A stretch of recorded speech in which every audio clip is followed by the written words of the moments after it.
Fixa em tua consciência o que queres aprender, e eu te instruirei. Paimandro.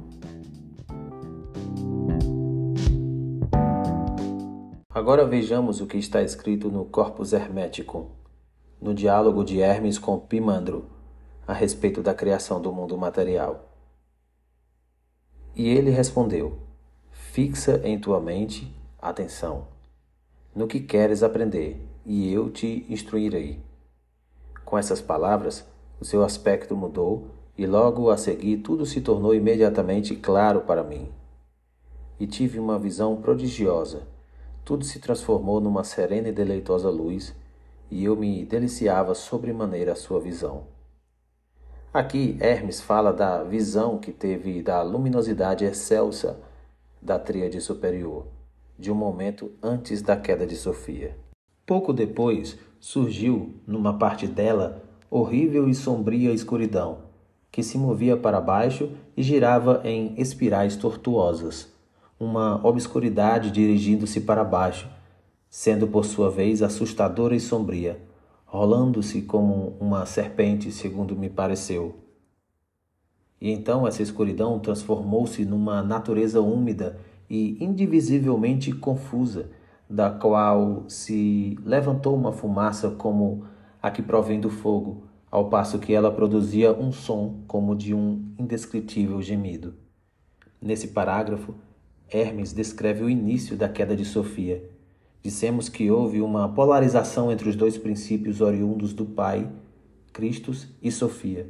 Mas tenha-se em mente que a dissociação não foi absoluta. Em Christus restou algo de Sofia e vice-versa, conforme nos mostra o princípio do Tao.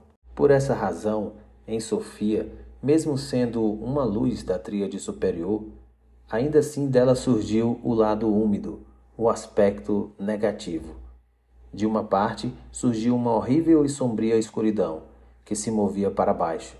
Neste parágrafo é descrito por Pimandro a queda do espírito, a queda em espiral escura, deslocando-se sinuosamente tal qual uma serpente, expressa na árvore da vida como a espada flamejante. Algo tortuoso pelas vacilações, para um lado e para o outro das colunas da árvore, e na medida em que se afastava da tríade superior, mais escura se tornava, pois a cada vez ela mais se distanciava da luz pura. Aqui, Hermes fala da natureza úmida, indicando a transformação do lado água quintessenciada, seca, em água impura, úmida, nos seus níveis mais inferiores da sua natureza cétupla. O que era puro e simples tornou-se impuro e confuso. Complexidade. Da água levantou-se uma fumaça. Hermes está se referindo à formação do ar, a primeira ação do fogo sobre a água, do princípio Christus direcionado ao princípio Sofia, visando seu resgate. O princípio fogo, Christus, agiu sobre o princípio água, formando o ar, quinta essência do ar. Diz o parágrafo: da água se levantou uma fumaça como a que provém do fogo. Trata-se da criação do ar. Quando tal aconteceu, ouviu-se no mundo inferior o primeiro ruído audível, descrito por Hermes como um som de um indescritível gemido. É esse som que é mencionado como sendo o alento de Sofia, quando se deu conta do equívoco cometido. Sofia gemeu pedindo ao Pai que a levasse de volta à origem. Então, da úmida natureza ressoou um grito, um chamado sem palavras, que comparei à voz do fogo, enquanto que da luz se propagou sobre a natureza um santo verbo, e o fogo puro ergueu-se, fulgurando da natureza úmida, fogo sutil, impetuoso e poderoso. Ouviu-se o chamado de Sofia como um gemido, um chamado sem palavras levado pelo vento. Era o primeiro som audível, pois que sem o ar a matéria-som não se propaga. Foi com o surgimento do ar que ocorreu o primeiro som audível expresso na voz do vento. O parágrafo ainda fala do fogo puro, que se ergue fulgurando da natureza úmida, fogo sutil, impetuoso e poderoso. Trata-se das primeiras transformações da natureza úmida, determinadas pelo princípio Christus, o regresso das primeiras frações de Sofia. E o ar, pela ligeireza, seguiu ao fogoso alento, levantou-se da terra e da água até o fogo, de modo que parecia suspenso nele. A terra e a água permaneceram onde estavam, intimamente misturadas, de modo que a terra e a água não podiam ser separadamente observadas, e eram continuamente movimentadas pelo alento do Verbo, que pairava sobre elas. Neste parágrafo é citada pela primeira vez a presença da terra, mais ainda misturada com o elemento água. Em síntese, vemos que no início da criação do mundo material existiam dois princípios, o princípio água e o princípio fogo. A água, pela sua própria natureza, tende a se envolver com impurezas e descer, enquanto o inverso ocorre com o fogo. Assim, o princípio água caiu, mas, a fim de promover a volta, a sua origem superior, o princípio fogo agiu sobre ela criando o ar, do qual originou-se a matéria densa, expressa inicialmente como terra, a qual serviu de apoio ao elemento água, visando a sua purificação. De início, a água e a terra estavam indiferenciadas, e coube ao fogo separá-la. Numa compreensão moderna, podemos dizer que de início a terra tinha uma constituição líquida em decorrência do calor. A água e os minerais estavam liquefeitos, tornando-se assim intimamente misturados, de modo que não podiam ser observados separadamente.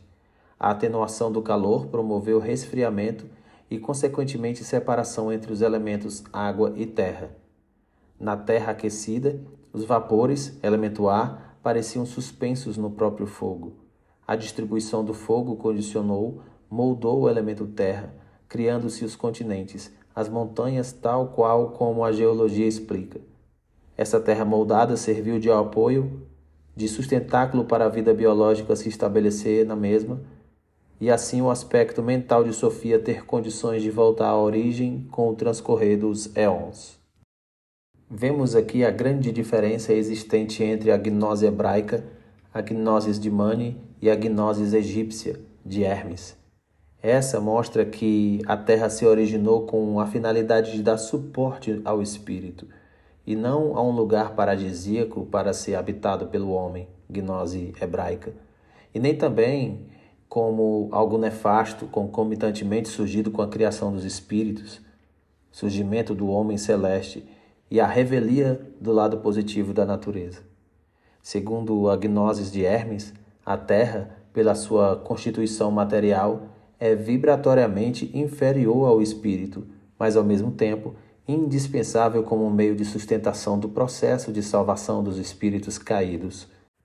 Por isso, não cabe o extremismo dos cátaros, que apregoavam que a pessoa deva abster-se no limite máximo das coisas existentes na Terra, por ser ela toda uma criação demoníaca. A matéria tem natureza inferior no sentido vibratório, pois está muito distante da luz. Contudo, não foi criação demoníaca. Na realidade, foi modelada com material inferior, mas esse processo foi promovido pelo lado superior da natureza divina. Ela foi e está sendo ainda modelada constantemente pelo lado positivo da natureza. É a água que está sendo constantemente transformada e purificada pelo fogo. De um modo geral, a Terra, por não poder se comparar com a natureza essencial presente no nível da tríade superior, é considerada pecaminosa, negativa, mas é exatamente a matéria densa a única natureza capaz de suportar a imperfeição humana, a natureza bestial do homem dialético, conferindo-lhe condições de retorno à origem. Dentro desse contexto, o homem tem que conviver por certo tempo com essa natureza inferior, pois é junto a ela que ele encontra as únicas condições possíveis que possibilitam um dia o retorno à origem. Na realidade, o mundo material é um presídio para o espírito, um lugar traiçoeiro, cheio de armadilhas capazes de reterem o espírito por um longo tempo. Contudo, se ele o quiser, é onde mais facilmente encontrará as condições ideais, os meios ideais de desenvolvimento para, numa outra etapa, chegar à cientificação e, finalmente, à libertação.